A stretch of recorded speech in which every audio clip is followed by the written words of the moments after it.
It is wonderful to see everyone tonight.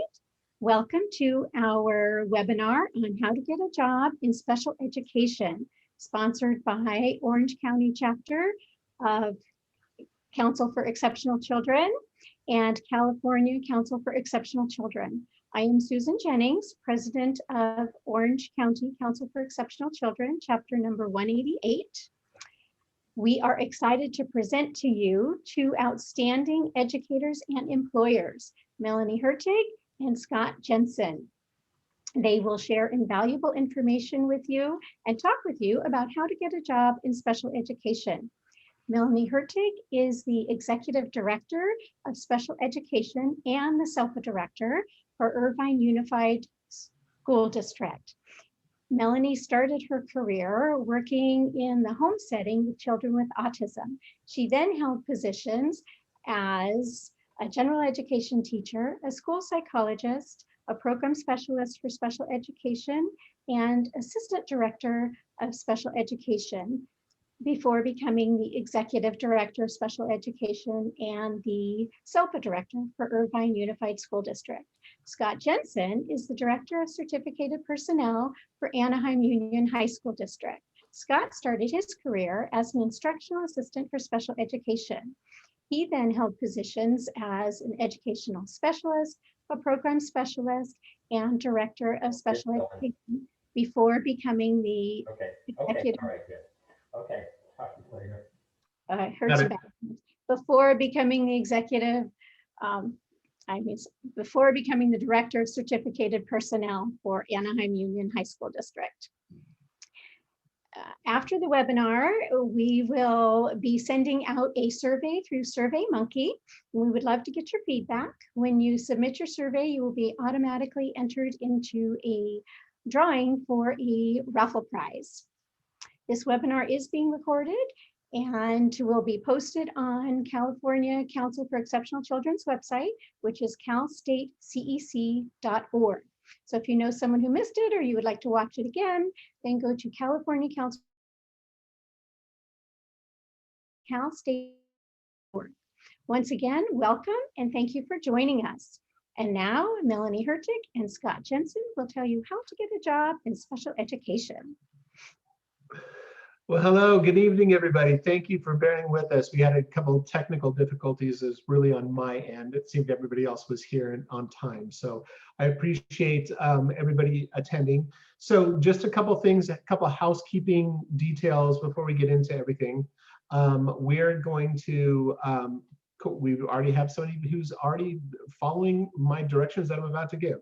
So we'll be monitoring the chat and any questions that you have, please go ahead and put them in the chat. We'll do our best to go ahead and get through everybody's questions as we work through everything and answer all questions. We will make sure that we can go ahead and post either direct web links to information. And if we cannot do that during this session, we'll make sure that we reach out to the participants and we give follow-up information that allow you to get the information you need in terms of anything that we go over.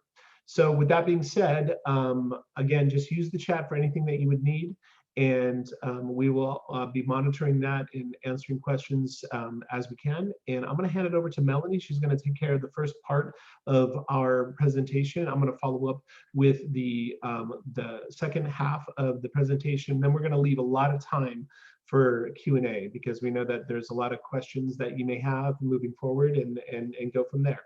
So with that, I will hand it over to my wonderful presentee or co-presenter, Melanie. Thank you, Scott. And I think you're going to advance the slide for me, I hope. Thank you. So you're all here because you have an interest in a job in special education. And, you know, for me, I entered that world for a number of reasons. We all have our story of why we were interested in working in special education, but I can say you're entering a field where there's such a need. There's always a shortage of teachers, speech therapists. We're always looking for, you know, qualified occupational therapists, school psychologists, whatever role that you're looking to fill. You've entered a great field. And the other piece of this is there's a part of our stories of why we entered special education is very gratifying in many ways. I've always enjoyed working with not just children, but especially a calling for working with kids with disabilities. And so there's that balance in the work. It's, it's tough at times, but when we see the progress and things that kids made, it's such a fulfilling and gratifying field to work in. So I can't see your faces right now, but, if I could see, hope you're all smiling, because it is such a great and rewarding field to be in. So congratulations on seeking this as a profession. I just really wanted to give you some really basic interview tips. Not necessarily just specific to special education positions, but applying for maybe positions in school districts in general. So the first item on here is, how do I dress for the interview? I might be a little old school, as Susan shared. I've been in the field for about 25 years, and you will have people on the panel who are a little old school like me. And we're going to expect that people are going to come to an interview dressed professionally. And so what that means is, not something you'd probably wear to the beach on a Saturday afternoon, which I've kind of seen come into an interview. Something that is professional, not formal, but if you are, maybe attending a semi-formal event or something like that, where we've got jackets and appropriate shoes, not just slip-on tennis shoes. I think we had one person come in. Now, I had those old school Vans, the checkered Vans. I did have those back in the 80s, but, probably not appropriate this time in this day and age for an interview. So just make sure you dress professional. And then the types of the questions that the panel may ask. It's always good to get a sense of how much time you have for the interview. Sometimes the panel will tell you, we have 20 minutes, we have 30 minutes, we have, whatever amount of time they have for an interview. So if they don't share that with you up front, it is appropriate and helpful for you to ask, how much time do we have for this interview? So you can gauge how long your answers should be. And typically interviews often start with that question, even though the people in the interview have your resume in front of them. They may ask you, tell me about your work experience as it relates to this position. And so for some of you, this may be your first job in education. And I think what's great about your first experience in education, there's so many other jobs in the world that are applicable to how your experience might support this type of job. Many of us start out in the field of customer service. I worked in restaurants for, as I was putting myself through college. And so I always had a strength for customer service. And so that's okay to say, I don't have current experience in education, but I did work wherever it may be, retail, it could be in customer service in restaurants or whatever it was. And so I feel like I have a strength with, meeting and greeting people and being able to, working under difficult situations, problem solving because of that experience that I had. So feel free to add that into your interview. Sometimes I've interviewed staff or people that are wanting to be employees that have a relationship maybe with somebody with a disability, maybe somebody in their family or a friend. And I do think that is appropriate to share that, not in great detail, but you may have a family member who has a certain type of disability, and it always gives me a sense of, okay, that person maybe understands and has a lot of empathy for family members and how parents may feel about things at times. So that's okay to share that. The other piece is you don't want to go in too much detail into your answers. We want to give enough information, but sometimes we don't want to give too much. And that's where you kind of gauge, how much time do I have for this interview? So sometimes I've asked a question and I've gotten about a 2-sentence answer. So you definitely want to expand on the answers, but not too much. Also watch for the people that are on the interview panel, some of those nonverbal things you might recognize when maybe you are saying too much. I sometimes quit looking at the person and look down. I'm trying to cue them as, okay, you need to stop talking. Or if we're taking notes, I might put my pen down, just maybe if you feel like you might be going on too long, maybe look for some of those subtle hints. In terms of framing, your answers, again, like I said, be precise and the amount of time that you have for those answers. Often the questions we started doing more scenario questions, what would you do if? So it's not just about lesson plans and, how you might address behavior in a classroom or things like that. It's, what would you do if a parent comes to you and they are requesting that you provide more services for their child, whether you're, going to be a speech therapist or a teacher, they're asking for more. So think about how you'd answer some of those scenario questions. You might talk to a colleague that already has a position in special education and say, hey, tell me, a few of the top scenario things that happen that you have to problem solve, and it might be a little bit difficult. So you kind of have an understanding of how you might approach those situations. On to the do's and don'ts in the interview. So I'm always surprised sometimes when I think somebody along the lines gave this recommendation, and it happens frequently now, where the people that are being interviewed ask us questions. And I think somebody along the line told them, oh, ask questions of the panel. And I co-presented with another colleague in Orange County about a month ago, and he's in the Anaheim area as well, said the same thing. Like, we really don't like to be asked questions about our school district. We feel that if you're interested in our district, you maybe already did your homework. There's a ton of information on our websites about our district. And definitely don't ask questions about your caseload. I've had that, how big will my caseload be? What are the work hours? Questions, specific about the district or what your assignment may be. Do you know what assignment I would have? Like, things like that are appropriate to maybe possibly ask after you've been offered the job, but not beforehand. And the other thing that sometimes I think that maybe professors and programs maybe suggest is for candidates to present a portfolio. And we really don't have time to go through a portfolio. We're really looking at your answers to your questions. And honestly, it's really wanting to see that person's personality come through. We're really trying to get an idea, not just if you're qualified, because typically at the point, if you're applying for that job, you're probably qualified. You've made it through the screening process. You're in front of an interview panel. We're really wanting to see if the content of your answers is on, and are you a match for our staff? Like, are you going to fit in with the assignment that maybe we have open? So let your personality come through as much as you can. I would say that is a big do. So you can go on, Scott. Thank you. I think the first year in any job is a little tough. It's challenging. And in special education, most districts have a lot of support for you. Districts have what's called program specialists, and they're assigned to different school sites. They are I think Scott and I have both been program specialists. We were a great resource, Scott, weren't we? When new teachers or new staff, new speech therapists needed support and guidance. A lot of districts have teachers on special assignment specifically to help new teachers, first-year teachers. There are different type of programs for new teachers, and don't hesitate to ask questions.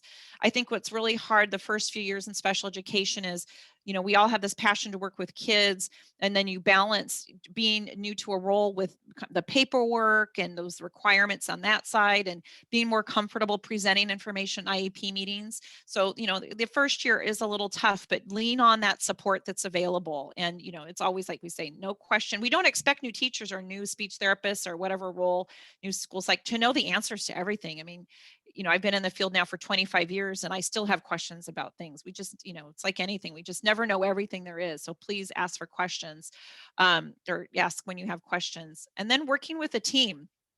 So I always think our special education teams become a little family in a lot of ways. You have teachers and OTs and speech therapists and adaptive PE and the school psychologists, and you do become a little bit of a family. And it's just like your own family. Sometimes those relationships are really easy and great. And then sometimes there may be one or two family members that you have a little bit more of a challenge with. And we just have to work through that. And I think that, typically in time, we learn how to work with different personalities. Just as we do with our own family members. We have to adjust sometimes with our own family as well. But I have team members that I don't work, I worked in another district years ago, and I'm still friends with them. We still get together, and it really becomes friendships. You spend a lot of time in meetings and preparing for meetings with people, so it's great. The other suggestion in special education is being flexible about your assignment, where you may be placed.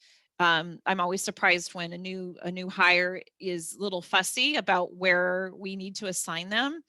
I didn't start off with the role I maybe had wished I'd had at first when I became a school psychologist.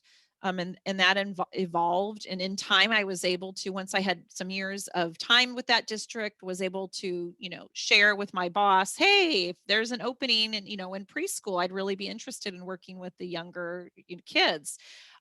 So just be flexible, definitely for those first few years of what you get assigned to. And then in time, you're able to make some of those requests about where you work and maybe what age group and things like that.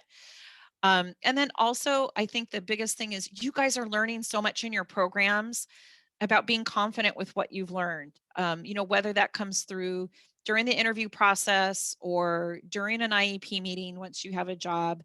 Don't let the advocates or maybe a parent that's a little bit more difficult to work with get under your skin. You guys know your stuff, and you're able to articulate it and be confident because you guys have the teachers that are coming out of programs and speech therapists and psychs that are coming out of programs right now. You guys are really top notch in the experiences that you're having with your universities. And we've been really impressed with our new hires with everything that you guys know. Thank you, Scott. All right, awesome. Yeah, and I want to reiterate some of the things Melanie was saying about the interview process. It's really important to kind of be aware of each district is going to do interviews a little differently. Most times you're going to get a panel 1 or an interview 1 and an interview 2. It's going to be at least a 2-step process. So really being aware and keyed in when you're in those rooms to kind of get key in on the questions. What are the what is the panel asking? How to best frame your responses with that, being very succinct if you can be, not going too long but not being too short. I mean, I know it's a lot to remember and keep all in your head, but ultimately what I think oftentimes that I experience is that regardless of whatever role you're going for, people want to give their resume and just rattle off just a bunch of things. And especially if you're coming out of a program like you all are, and you're trying to really present yourself as, I know this information, I can do this job, yet I don't have experience. Reading the room and kind of reading the body language, or sometimes, I mean, right now this is what we're doing. Like, we're doing this over online and on a camera most times, and even for us, we do the first round of interviews. We'll do it on camera where it's a one-way interview, and that is becoming more and more commonplace, where you'll be given a list of questions, and then essentially what you're going to do is you're going to answer to the camera and not to a person. So there's a lot of different avenues in which districts are looking to interview nowadays, especially in the pandemic, and those practices will probably continue.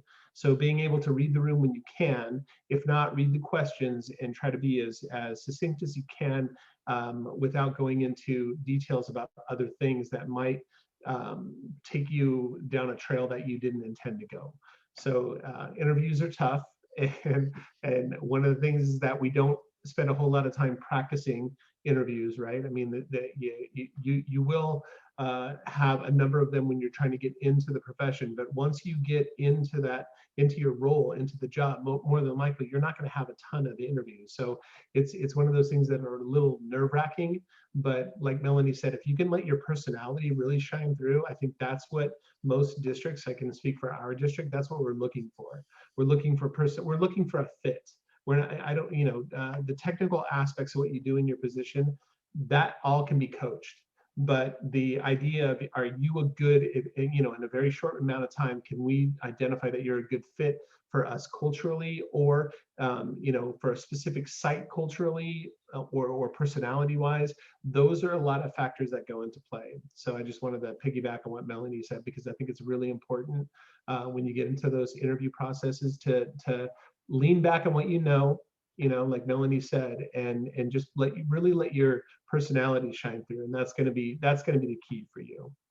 So on the human resources end, I can tell you that a couple things that you want to do prior to getting into a district or applying to a district is identify the drivers. I'd suggest this. I mean, oftentimes you know, there you want a gig, you want a job, and you're going to put your resume out there for as many folks and get in front of as many folks as you can. What's great about our education specialists that are coming into the field, there's such a need for them. And so you're in a position where you really are marketable, and going into some districts that you aspire to be in is going to be really beneficial. One, because you're starting off in a place where you want to land somewhere and based on your own drivers, and that's going to really show within the interview you have, and really is going to add to your happiness of being in that particular position. I mean, to be honest, we're doing a lot of the same work. Most districts are doing pretty much identical work in a lot of ways with programs and how we're working with students with special needs and the types of departments, OT and PT and speech and language and the psych department and APE and all those other things that kind of roll into it. It's very similar work. However, the demographics change. And so understanding that, you know, you want to be with a certain demographic, or if you want to, a location is very important to you. Those things to factor in are going to really enhance and really, provide happiness to your role. And when you go into that district, you're really going to have a separate set of drivers other than the instructional piece that's really going to resonate with you. And I think it's an important piece, and it's something that, you know, I know everybody wants a gig and you want a job, and if this is an opening, then you go and you get in front of those people, but really being thoughtful about where you want to land. And so some of those drivers, I put here is where do you want to live? How far do you want to commute? It's a big piece as well. Do you want to be somebody who is going to be, driving for 30 minutes to an hour to a job? We have plenty of people in my district that do that. Plenty of people in my district that live in Oceanside or San Clemente or even in LA, and they choose to live there but come out to teach for us in Anaheim. and they're happy doing that. I'm sure the commute isn't all that awesome, but for them there's a benefit, and that's their own driver. For me, my own driver was, I was very much, I wanted to stay within my where I lived and kind of in the area of North Orange County. So I was able to really cultivate, opportunities that were within, pretty much a close radius for me, because I wanted to be, home in 20 minutes. And those are things that really kind of add to your happiness, because it's a job, and there's a lot of there's a huge or a huge piece of this that evolves around you having that work-life balance. So just understanding, I mean, going in, I know you guys are gung-ho and you want to do whatever is asked of you and really dive into it, but understanding, where is your threshold, and that'll evolve in time, and that'll be fluid. But that's something, to think about. Also thinking about money, do you want to go to the highest paying district? I'll be perfectly transparent and honest. I actually was a teacher in a non-public school for many years, and I moved into the public sector. When I did, the main thing was like, okay, well, who's paying the most? In this particular area, if all things are equal, who's paying the most? And that's kind of how I, in my 8-year-old self, kind of put into where I was going to go, and that was my driver then. And it's changed. My drivers changed throughout time.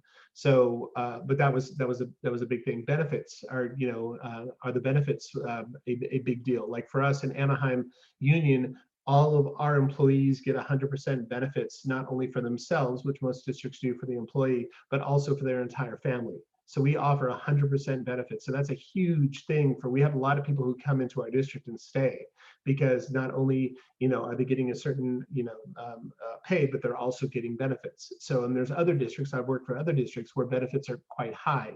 So, if you're a single person and not having to worry about a family, well, then that might be advantageous for you. But however, if you have a family to worry about, and that the benefits are going to cost a certain amount of money, that's something for you to consider as well. A schedule or a calendar. Are you somebody who would like to do something or work in a district that has more of a traditional calendar, which some still do? After Labor Day that you would start school? Or do you want to work in a district that pushes it way up like our district does into August, start in August, and then we end very early in May. So those are things to consider too. Mission and vision of a district, like we talked about, a demographic of a district. You want to work for a big district, a small district, a medium district, elementary, unified, secondary. So this is a good time where the slate is clean for you to start thinking about those types of places that you want to land, because it's all important. That you have a place not only that you feel valued and you can do your best work, but also that you feel that accomplishes this other idea about how you want your work to look like and how you want that to affect your personal life. All right.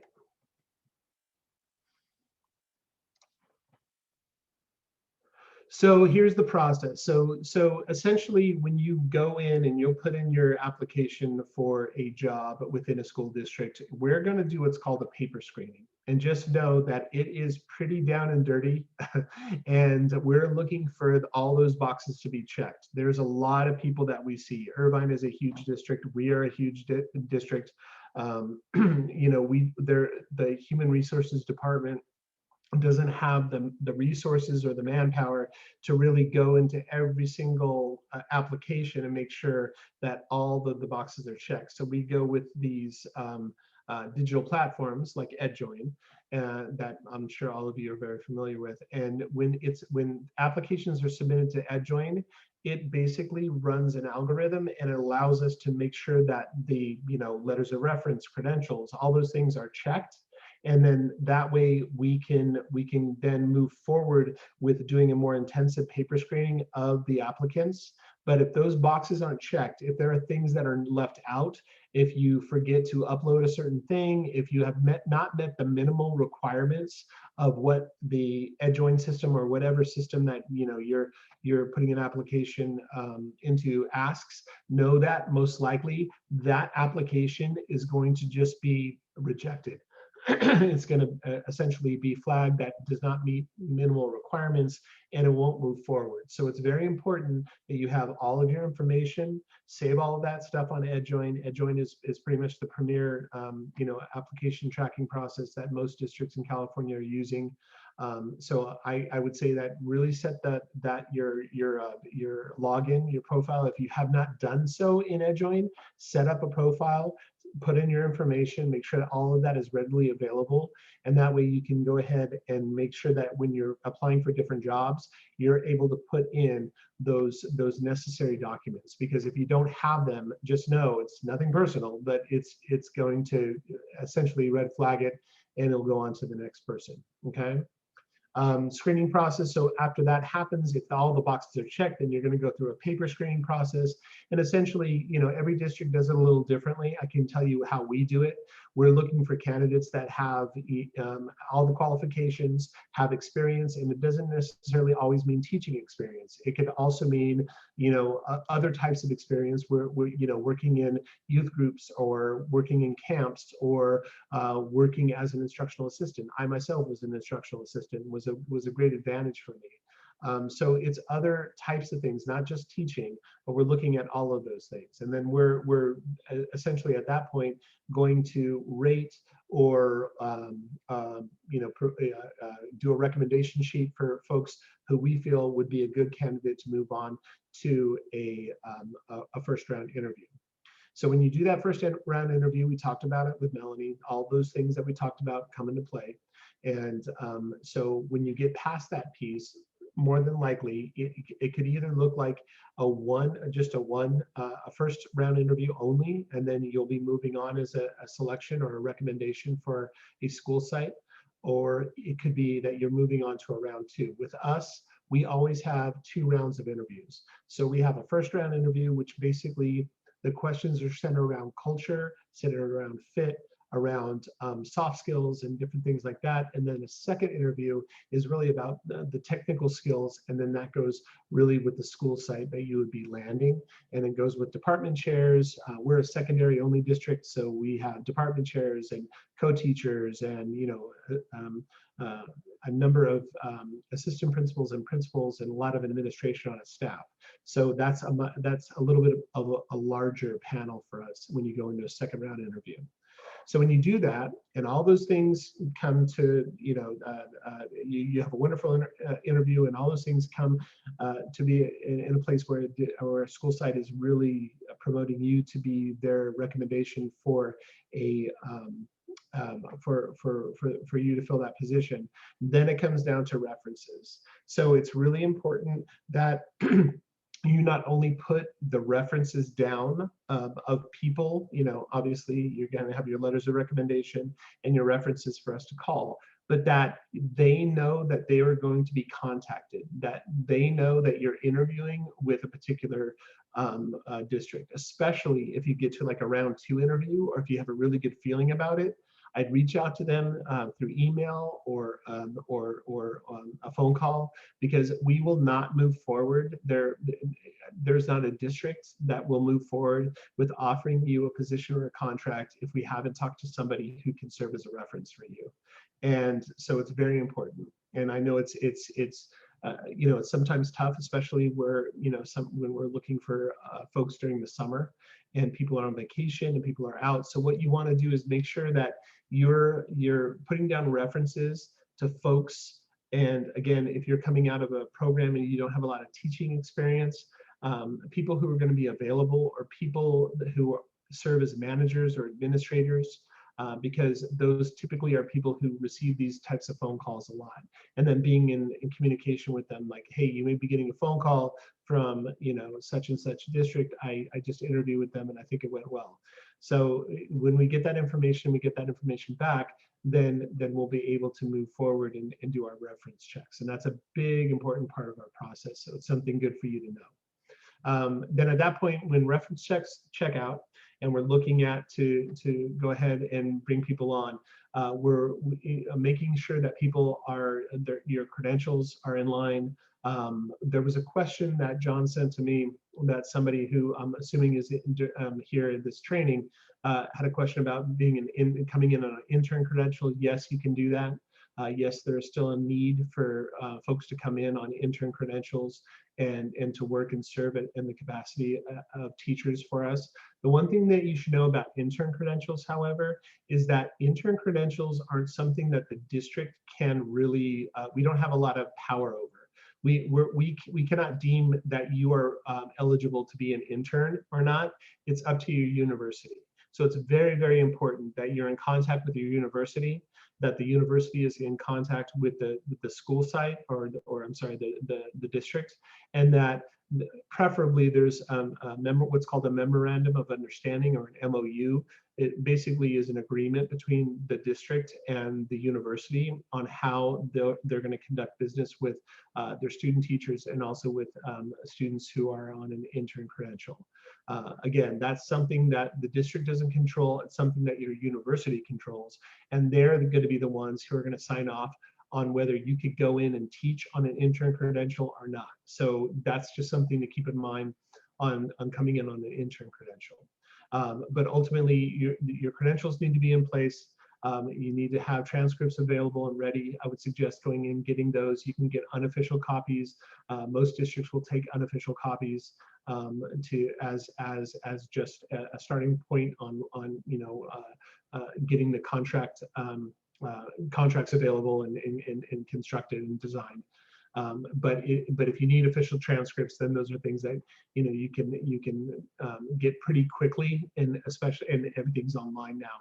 So if you need official transcripts for any particular district or job you're looking for, then you would just go online and send them directly to the district and to your contact person, which typically is a credential technician at a school district. And then fingerprinting and DOJ clearance. So this is something that's always, and I get this question a lot, so just so you all know, you have to get fingerprinted at for every job you get regardless if it's a different district or not. The only time that comes into play that's a little different is if you're fingerprinted through OCDE, which I don't know if any of you are. So OCDE allows districts to share information as far as Department of Justice goes. And that's what DOJ stands for, the Department of Justice. So essentially looking at your history, any arrests, any warrants, those types of things, that's what we're looking for. And please know that if there is something on your record that happened years and years ago and you think has gone away and but you're not sure, always put that down. Okay, because we'll get a hit for life, basically. Even if you were absolved of anything, even if it were, something that was not expunged, but anytime that there was any hit, even if there was not a conviction, even if there was no result that worked, that kind of presented in a way that you were found guilty of anything, it's still going to show up as a hit or as an arrest. And so the best thing for you to do is just be as transparent as possible and let people know. And then you can always give an explanation of the circumstances beyond that if you need to. So, so just know, again, also is that if you don't have that DOJ clearance from OCDE, then you are going to be doing fingerprinting every single time that you go to a different district. And that's essentially a standard practice of all districts. There's a question here: should we have some or all of our references be the same or different from our letters of recommendation? It doesn't matter. You can have them. They can be all the same people, or you could have different folks. Letters of recommendation are really going to speak, to a maybe a practice or you as a person or an experience. And then the reference checks could be somebody, typically you want to see somebody who's in a advisory role. That's what I can say for us. That's what we're really looking for. So your references can be from supervisors or from people you've worked with, or you've served as their student teacher. We see that a lot for folks coming out of programs, but making sure that at least somebody in your references is somebody that ideally would serve in some sort of capacity where they would have the authority to discipline you if they needed to, if that makes sense. So that if there was a problem, that would be somebody that we could speak with, and they would be able to speak on how well you were able to report, attend, and act professionally. So that would be what we're looking for in references. But that was a good question. Thanks. All right. So then when you are finished with all those things, now you're ready for your contract. And that's the big moment, right? And so you come in, and now and this is my guy here with the chalkboard, and everything's a blank slate and everything is brand new. And this is you're starting your new endeavor. So the contracts, those are pretty easy, standard, cut and dry. They'll be offered to you by a credential tech. Know that sometimes you'll have a temporary contract or a probationary contract. You being special education teachers, you more than likely, oftentimes will be offered a probationary contract because there's such a need. So good for you. You're in demand. So just know that in either case, when you're offered either a temporary or a probationary contract, knowing you need to ask the question of how does that work then in terms of permanency, and you want to just start having that conversation. With temporary, permanency could essentially be a longer trek. It doesn't always mean that it is. But for probationary, what that means is that when you sign on to a school district, you essentially have about 18 months to be a permanent teacher. We call it 2 years, but it's really not that. It's about 18 months. So your first year would be what's called a probationary 1 teacher, and you would be evaluated that whole time. When you would, if you're part of a district that has an induction program for special ed, some do, some don't, then you would have a coach or a mentor if you were somebody who would be recommended for that. So that would be a benefit and a bonus.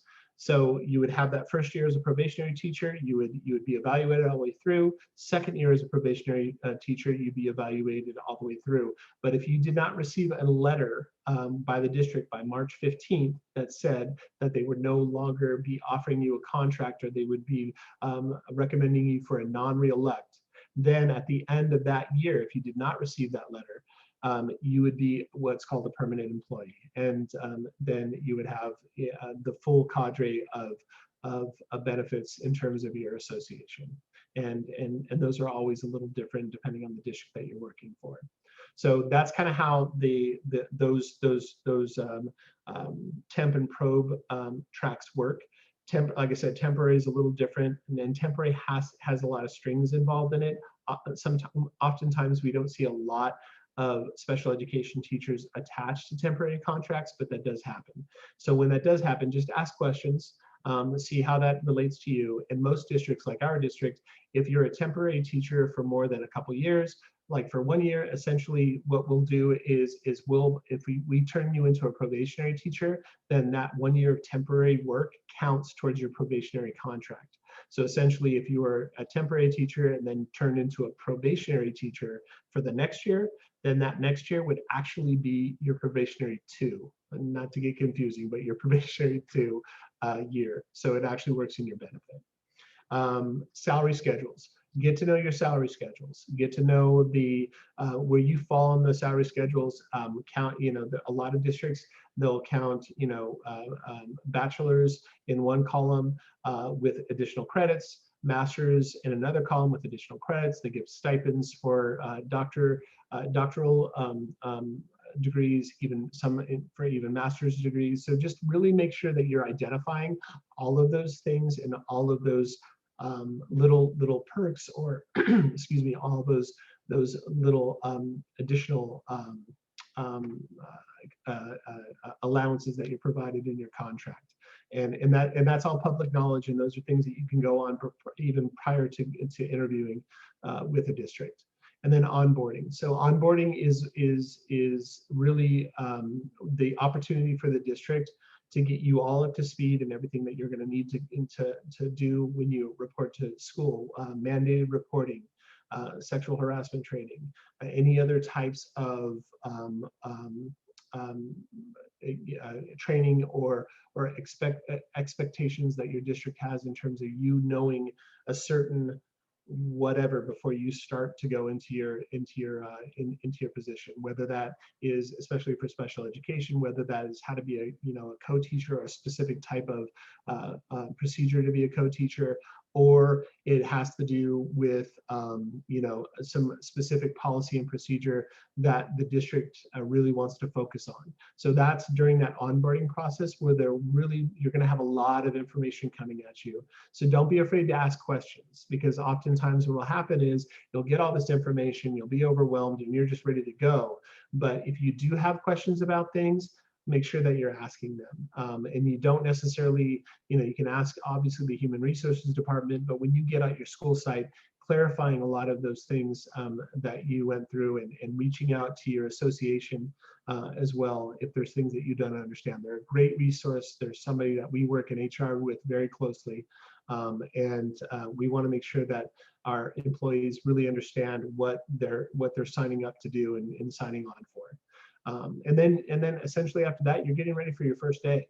And so, being open, being excited, being enthusiastic, as everybody is, and going in there and getting to know your administration, especially your department chair. They're going to be very, very instrumental in the success that you're going to have for your first year. Getting to know your gen ed teachers, and especially if you're in any co-teaching types of situations, very essential to get to know those co-teachers, know the people that you're going to be sharing classrooms with. It may be that more than just one co-teacher. Sometimes it's, you're the special ed science person, or sometimes you're the special ed science and history person. And then there are going to be times where you're going to be in class, and then there are going to be times where you're going to be in a self-contained type of a situation. There's a lot of different ways that districts are piecing putting together programming for the best results for kids and to allow them to be educated with their typical peers. So it's all great stuff, but what that means for you is that you may be working with a number of different individuals on campus. So it's essential just to get to know them, build a relationship with them, and move forward and set yourself up for success. And then the last thing I wanted to mention was really to make sure that you get to know your contract. Make sure that how your bargaining unit has put together the agreement, the bargaining agreement with the district, and how that affects you, or in generalities. You don't need to know it chapter and verse, but really knowing kind of the details behind it. How does transfers work? What happens if you have declining enrollment and you were the low man in the totem pole and you now have to move to a different school? How do those things work? All of those things are listed within your contract. So it's good just to get an idea of your class size and what do you do if you're over your class size. If you're an RSP teacher, there's a limit of 28 students that you can have, and that's per ed code. But what happens when you go over it? What are the district expectations when it goes over it? And what can your association tell you in terms of like the rules of the culture of the particular district that you land in? So I gave you a lot of information, and I don't think that I have anything else other than that, and we'll be able to answer some questions. Here, before we get into that, is our contact information, and we'll leave it on there if you want to go ahead and take a picture of it and and reach out to us. We'll go through some of the chat and answer some of the questions that folks came out with. So Melanie, if you want to go ahead and get off mute, we can kind of do this together. Yeah, sounds like a plan. So Kay says, if I was a teacher before becoming an ed specialist, is my experience under a new contract just for my time as an ed specialist or my years of experience? That's a great question. And what happens is that it depends. And that's a horrible lawyer type answer I just gave you, but it really depends. It depends on what your district and the union have decided what will transfer. For us, it's 6 years in a specific teaching position. So if you were a gen ed specialist for us, or coming into our district, and you were going to be an ed specialist, then it would only be the ed specialist years that we would count. So, but not every district's the same. And so it would be good to, and guys, like, all the contracts for every district is public knowledge, and it's posted on their website. So if you have an idea about moving into a specific district, then feel free to just get on their website, take a look at what they have, and it'll basically let you know through HR what types of years that they'll be able to transfer over or not. That's a really good question. I'll take the next one. It's from Alyssa. But before I go there, Scott, I have a question for you, because I know we have people that aren't from California that are participating. Do you know if the fingerprinting Department of Justice requirements is a California thing, or do you know if that's a national thing? Oh, that's a good point. I don't know. I know that we don't get a federal hit. So that's a really good question. Anything that comes through California is what we're essentially we would get. I can't remember a time that we would get something that was out of state, but I don't know. Okay. I thought, I was curious about that. Melissa's asking about, why not ask more specifics about the position that you're applying for if the postings don't have a great detail, and that happens. I understand it'll just say, educational specialist. It doesn't tell you what grades or sites. So what I would do, if you actually have an interview set up, I would call that special education department office and say, hey, I'm interviewing for a job this Thursday. Is there somebody there that can just tell me a little bit more about the job? And see if you can get a little bit more information ahead of the interview that way. Oftentimes when we are actually in the interview, we'll say, you're interviewing for a position at an elementary school as a, say your credentials more mod severe for an autism specific position, we may do that as we start the interview. But again, I wouldn't ask too many specific questions about the job itself at the end of that interview, because it can be a little off-putting to the panel. But when you're offered the job, or if you're being offered a second interview, that would probably be a really great time to then get into, tell me more, especially at a second interview. When maybe you're on the phone and they're trying to schedule that with you, say, hey, thank you for the second interview. Can you tell me a little bit more about this job? I didn't quite hear all the details about what school and what grade levels or whatever it may be. That would be my suggestion on that one. Mhm. Good. And then Amy had a question about how important is the introductory letter, and again, that kind of depends. So some of the districts you'll be putting your information into or applying for will only ask for a letter of introduction and a resume. If that is the case, then that letter of introduction is pretty important. However, if it's a letter of introduction, a resume, 3 letters of recommendation, and then a whole application process, then it is not as important. Not to say that you shouldn't put effort into it, but a lot of the information that will be provided will be in those other areas. So if you're going to do a letter of introduction with all of those things, in most districts, they're asking for 3 letters of recommendation, a resume, and doing an application process that is pretty much in detail. Don't waste your letter of introduction with kind of going into detail about your bio, because your bio is going to be all in your resume, and it's going to be all in your application process.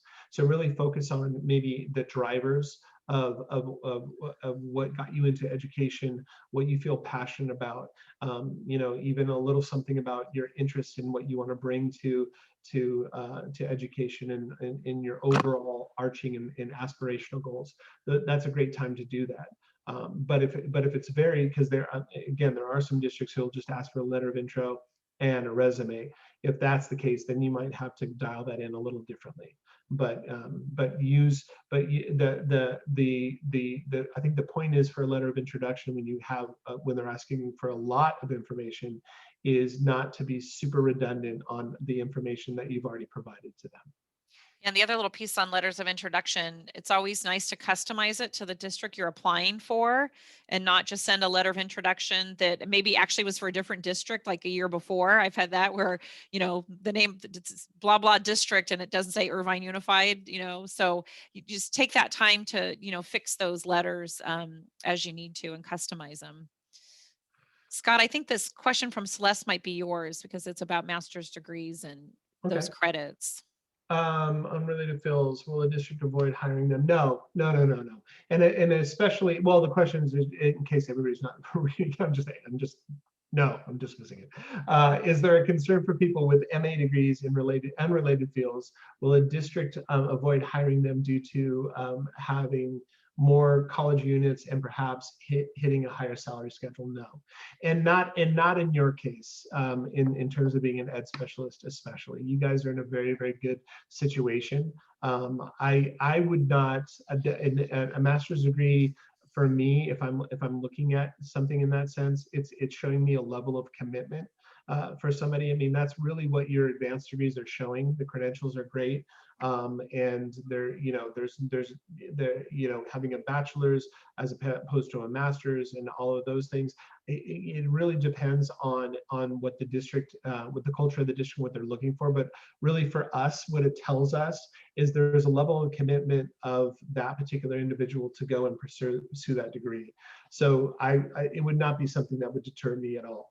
And honestly, when you're looking at the advantage of getting really, really good staff in really, really good places is worth the $4,000 extra a month or whatever it is that you would be spending as a district. So it wouldn't be something that I see overall would be a deterrent. But I do see that question a lot. So thanks for bringing that up.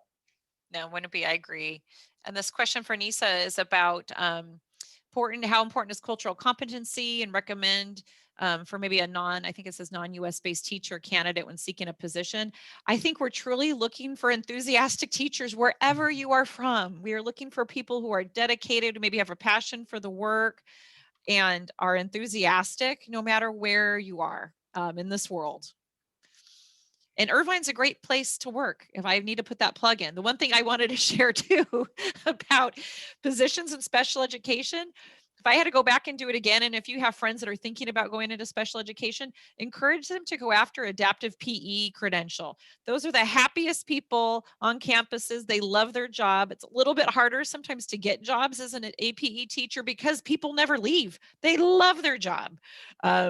And like Scott said, the supply and demand issue with special education teachers, you really can. He gave you guys some great ideas about thinking about your drivers and what's important to you, because you really can look for those positions and areas where you'd like to work, because there are a lot of jobs for teachers, special ed teachers. I always said if I could go back and do it over again, I'd be an OT. Ah, So, interesting. yeah. I for sure would be an APE teacher for sure. I mean, but that's the thing is you go into those avenues and you get exposed to, as a teacher, you get exposed to other things. I know plenty of special ed teachers or ed specialists who have gotten into being a teacher and they become speech and language pathologists or psychologists, or they become, like myself, administrators, or you become OTs or PTs or APE specialists, and there's even a teacher that we just had retire this year, and it's gonna be certainly missed, was a music therapist and got into that. I mean, that was her life for 25 plus years. So you'll be open to other types of things as you jump into that realm. And I'm going to give a plug too, because Melanie gave a plug. So I want to say we need a lot of special education teachers for next year. I have 12 folks retiring because we gave a golden handshake, and we have a ton of openings. So please go on EdJoin, take a look at Anaheim Union, and throw your hat into the ring. We have a number of positions open now, and there's going to be more coming in the upcoming weeks. So there's my little plug. We are needed people. Yeah, we can represent Orange County, California. Actually, this is a solid county to work in. The districts in this county are all really solid. So if you're looking, for some sunshine out from another state where it might be a little colder, this is a great a place to work, because the districts are all really good. And what's great about that too, Melanie, too, is that in terms of Orange County, it's a very tight-knit unit. There's a lot of networking opportunity. I've worked in a number of districts. In fact, I was in Irvine for a very short period of time, but until I came back to North Orange County, and that's kind of where I chose, where I really wanted the demographic what I wanted to serve, and that was important to me. And but being able to network and know a lot of people within the county has been a great advantage, because Orange County Department of Education does such a nice job of tying all the districts together and networking them together and giving opportunities for not only training, but also for administration of different districts to collaborate and exchange ideas. Yeah. Scott, this next question from Bridget is about any recommendations to get past the screening process to increase the changes to get selected for an interview, kind of increase your maybe chance of getting pulled for an interview. Well, I think that if you feel, and it all depends on, what you feel your deficits are. So if it's experience, I'm just going to go from that lens, because I think, we're speaking with a lot of folks who are coming into the profession for the first time. So, if it's about experience, then I would really, again, going back to that idea of the letter of recommendation, or I'm sorry, the letter of introduction, really having that, kind of really anchor your drivers in your mission. In terms of experience, yes, I'll be honest with you, we're looking for folks who have experience. It's a very tough gig, especially when you're coming in working. I mean, you guys, we've all done it. Melanie, myself, everybody's done it. We're the person that raised their hand and said, yeah, pick me. I want to work with the most difficult and challenging kids in the district. And that's what you get. So having people who have an experience of doing that is a real big advantage for us. I really like to see and love to see, I'll be honest with you, people who have experience in being an instructional assistant, having time in the classroom, knowing how to work with those kids. If you all haven't done so, and I know that this group is pretty much ready to go, and I'm sure that you'll be very successful in landing positions.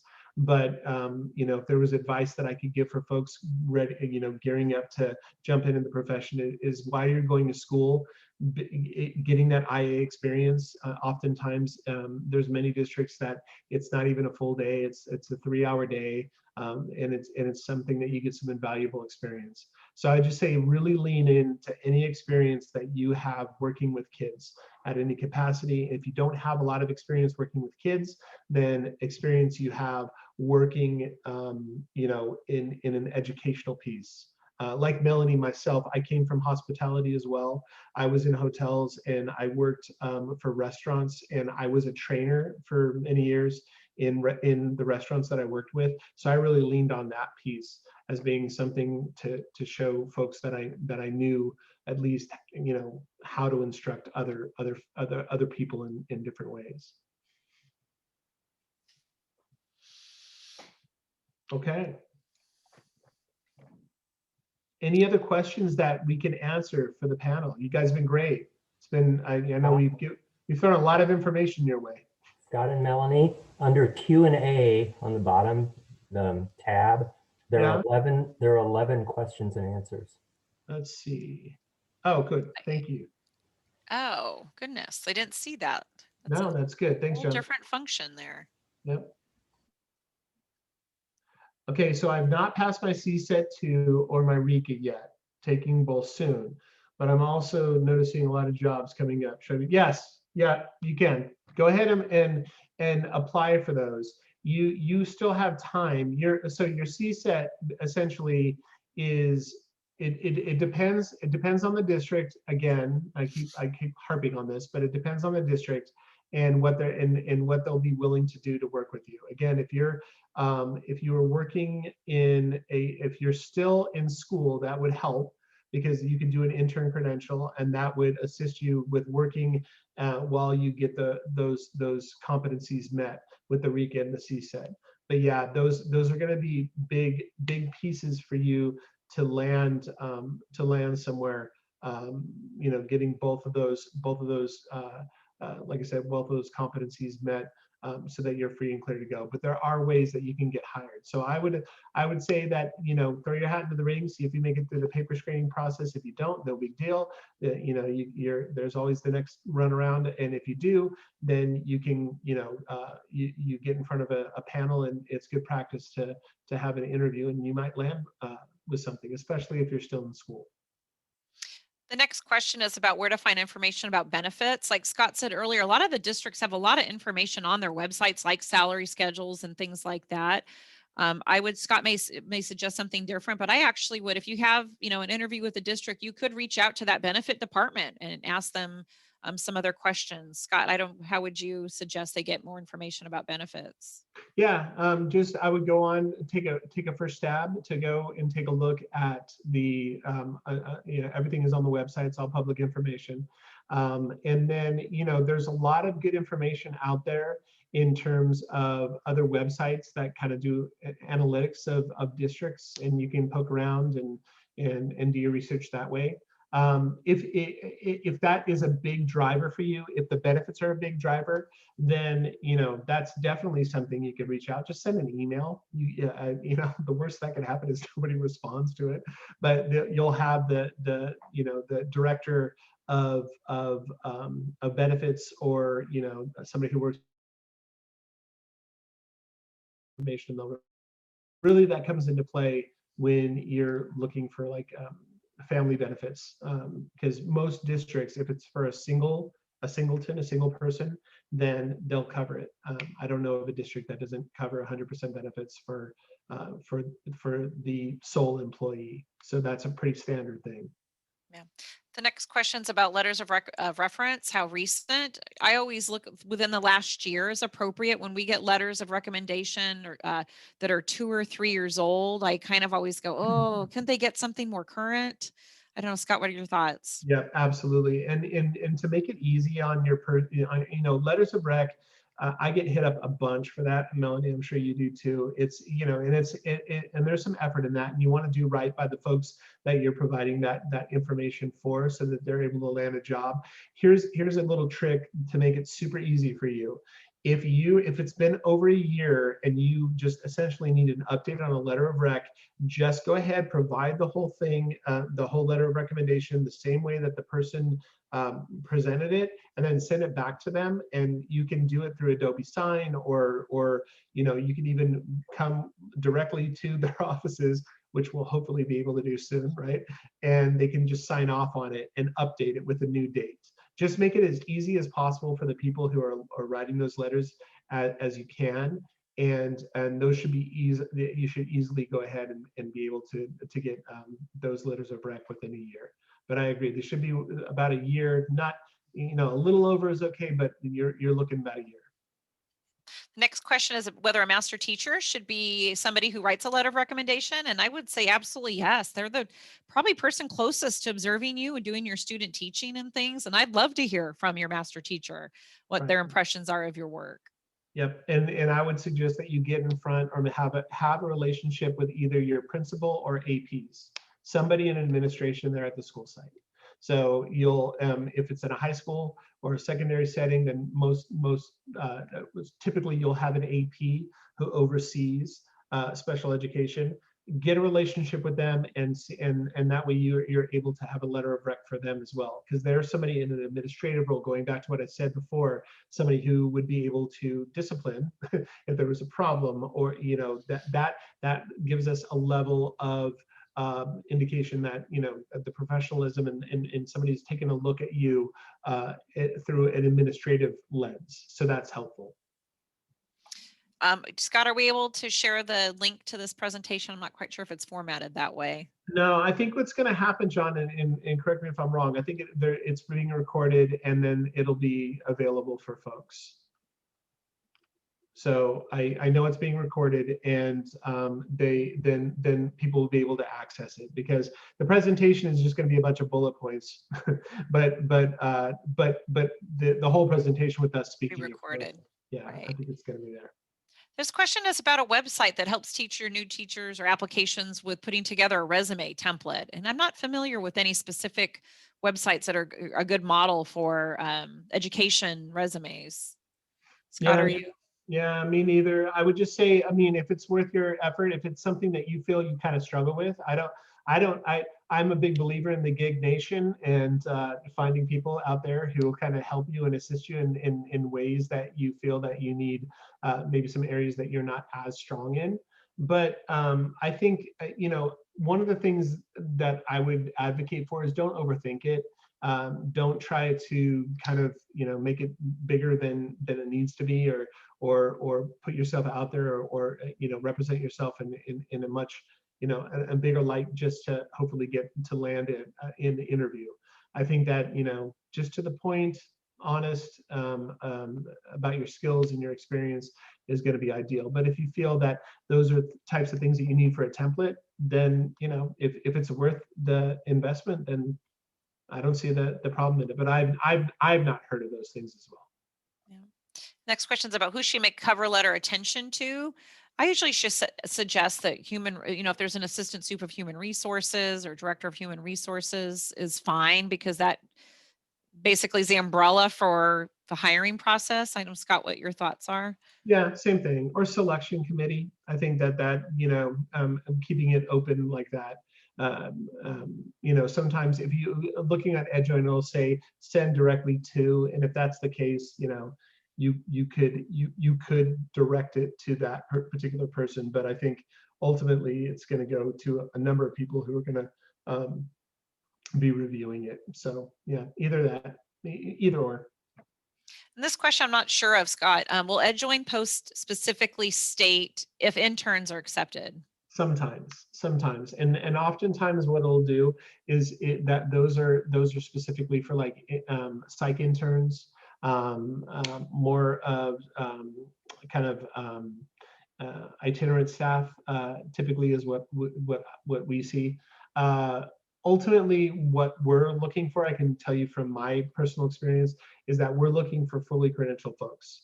But it doesn't mean that we're not going to interview an intern eligible person if we feel that they're a good fit on paper. And then we actually, we have interns that work for us all the time. So it just kind of depends. but you may, some districts may fly it for intern eligible, others may just keep it open. But if they don't get a deep enough pool, they may reach out to bring you in. This question is, if my references are not supervisors from the school site, but teachers I have worked with as an aide and the school administrative assistant, is that enough? I think, maybe one letter from a teacher that you worked with when you were an aide might be okay. But you're still going to try to find somebody who, like Scott said earlier, was a technical supervisor in some way. I don't know, Scott, if you want to expand on that. Yeah, I think it's important. It doesn't mean that you're out of the running, but what it allows, see, one of the things, and again, I can speak from my perspective, when I look at an applicant who has a lot of, there are a lot of recommendations or letters of recommendation or references that are essentially for people who are in their corner, right? There's a personal relationship there. Well, that's great, and I'm sure a lot of what they're expressing about the person is absolutely true. But it's helpful for us to have an unbiased type of opinion, not unbiased in that the person doesn't have a feeling about you, but the unbiased in the sense that that person is serving in a role that has to make sure that the school or a department or a specific something is running correctly. And if it's not, then they are the person who has to come and interject themselves into a situation to correct it. So that's what we're looking to see. We're looking to see if there are those people who have that experience, that if there was a problem, if there were issues, they would be the people who could speak on those things. So that's why that's important. But it doesn't rule, nothing rules you out of being in the running. It just depends on the district and what they're looking for. Scott and Melanie, this is John. We've still got about 4 or 5 questions under Q&A and a couple more under chat, and we've got about 5 minutes left. Okay, thank you. This is a good one, Scott. I'll need your help with this. What's the difference between a letter of interest and introductory letter? It might be semantics. Yeah, semantics. They're the same. Okay, this one's for you, Scott, from Elizabeth. Am I verifying, if I heard you correctly, a district will probably not give teaching years credit for years teaching in non-special ed post positions when they hire you for SPED? It depends. So again, it just depends. Take a look at the website and see what they'll transfer. It'll be on their teacher's salary schedule. It'll say. And when you go in there, and there is, you can ask those questions to the Human Resources Department specifically. So it's a good question. You really need to. Some districts they will allow it. Other districts they won't. Especially if you're in an elementary district. For us, we're a secondary district, so everything for us is very specified and very specific into subject matter. So that's why for us it gets very difficult to go ahead and allow things outside of credential, because if we do it for one, we do it for everyone. Because we have times when we have a person who was a PE teacher for years, they become a math teacher, and then they move over with us at a math credential, but they've only had math experience. That's why for us it's a big deal. For a unified district or an elementary only district, it may not be. So you're just going to have to do your homework. Yeah, this question's about getting summer jobs. I would suggest, we're going to be hiring teachers and, and aides and things for summer. Because a lot of districts are expanding their program because of COVID. Here in Orange County, most of the districts are open and direct and serving students in person. You might want to start putting yourself in a sub pool for a district, because that might be a way, if you're not a permanent employee, to get a summer position, being in that sub pool, because we may not have enough aides that are, people might want to break the summer for us. And so we may be looking at our sub pool to fill positions. I just realized that I was Scoot Jensen too. I like that. I'm taking it, Elizabeth. I'm using it. Yes, we'll call you Scoot now. The best time to look for positions, I would say all the time. Like, I would check when I was looking for jobs. I was, checking EdJoin frequently. You just never know. I think a lot of districts start posting after spring break is kind of common we're all trying to figure our needs out for next year. But, I would look frequently every few days. I think, Scott, there's a way to do it. It shows you new postings. You can put in,